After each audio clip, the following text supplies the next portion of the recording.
Zophar's Counsel. How wisdom looks from the inside. Now it was the turn of Zophar from Naamath. What a flood of words. Shouldn't we put a stop to it? Should this kind of loose talk be permitted? Job, do you think you can carry on like this and we'll say nothing? That we'll let you rail and mock and not step in? You claim, my doctrine is sound and my conduct impeccable. How I wish God would give you a piece of his mind, tell you what's what. I wish he'd show you how wisdom looks from the inside, for true wisdom is mostly inside, but you can be sure of this, you haven't gotten half of what you deserve. Do you think you can explain the mystery of God? Do you think you can diagram God Almighty? God is far higher than you can imagine, far deeper than you can comprehend, stretching farther than Earth's horizons, far wider than the endless ocean. If he happens along, throws you in jail, then hauls you into court, can you do anything about it? He sees through vain pretensions, spots evil a long way off, no one pulls the wool over his eyes. Hollow men, hollow women, will wise up about the same time mules learn to talk. Reach out to God. Still, if you set your heart on God and reach out to him, if you scrub your hands of sin and refuse to entertain evil in your home, you'll be able to face the world unashamed and keep a firm grip on life, guiltless and fearless. You'll forget your troubles, they'll be like old, faded photographs. Your world will be washed in sunshine, every shadow dispersed by dawn. Full of hope, you'll relax, confident again, you'll look around, sit back, and take it easy. Expansive, without a care in the world, you'll be hunted out by many for your blessing. But the wicked will see none of this. They're headed down a dead-end road with nothing to look forward to, nothing. Job answers Zophar. Put your ear to the earth.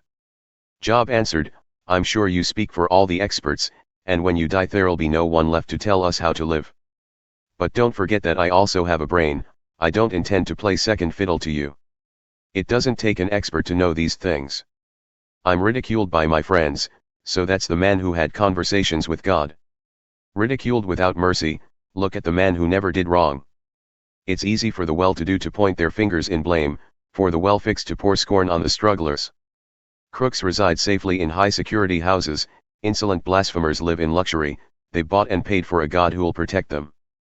But ask the animals what they think, let them teach you, let the birds tell you what's going on. Put your ear to the earth, learn the basics. Listen, the fish in the ocean will tell you their stories.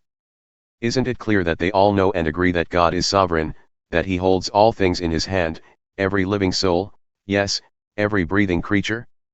Isn't this all just common sense, as common as the sense of taste? Do you think the elderly have a corner on wisdom, that you have to grow old before you understand life? From God we learn how to live. True wisdom and real power belong to God, from him we learn how to live, and also what to live for. If he tears something down, it's down for good, if he locks people up, they're locked up for good. If he holds back the rain, there's a drought, if he lets it loose, there's a flood. Strength and success belong to God, both deceived and deceiver must answer to him. He strips experts of their vaunted credentials, exposes judges as witless fools. He divests kings of their royal garments, then ties a rag around their waists. He strips priests of their robes, and fires high officials from their jobs. He forces trusted sages to keep silence, deprives elders of their good sense and wisdom. He dumps contempt on famous people, disarms the strong and mighty. He shines a spotlight into caves of darkness, hauls deepest darkness into the noonday sun. He makes nations rise and then fall, builds up some and abandons others. He robs world leaders of their reason, and sends them off into no man's land. They grope in the dark without a clue, lurching and staggering like drunks. I'm taking my case to God. Yes, I've seen all this with my own eyes, heard and understood it with my very own ears. Everything you know, I know, so I'm not taking a backseat to any of you. I'm taking my case straight to God Almighty, I've had it with you, I'm going directly to God. You graffiti my life with lies. You're a bunch of pompous quacks. I wish you'd shut your mouths, silence is your only claim to wisdom. Listen now while I make my case, consider my side of things for a change. Or are you going to keep on lying to do God a service? To make up stories to get him off the hook? Why do you always take his side? Do you think he needs a lawyer to defend himself? How would you fare if you were in the witness stand? Your lies might convince a jury, but would they convince God? he'd reprimand you on the spot if he detected a bias in your witness.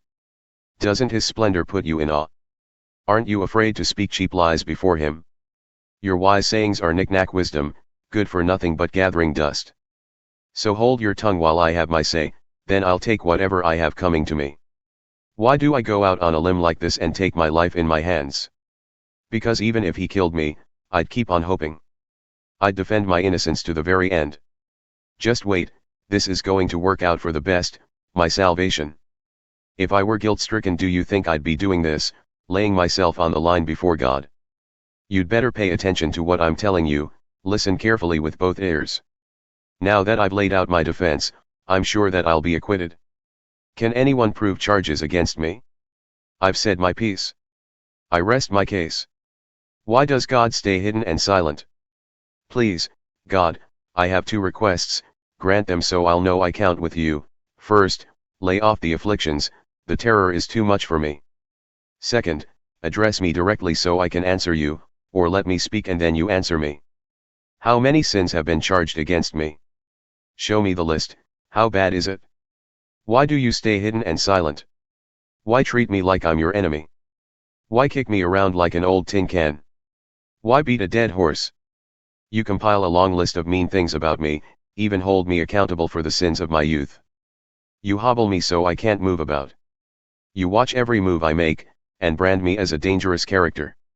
Like something rotten, human life fast decomposes, like a moth-eaten shirt or a mildewed blouse.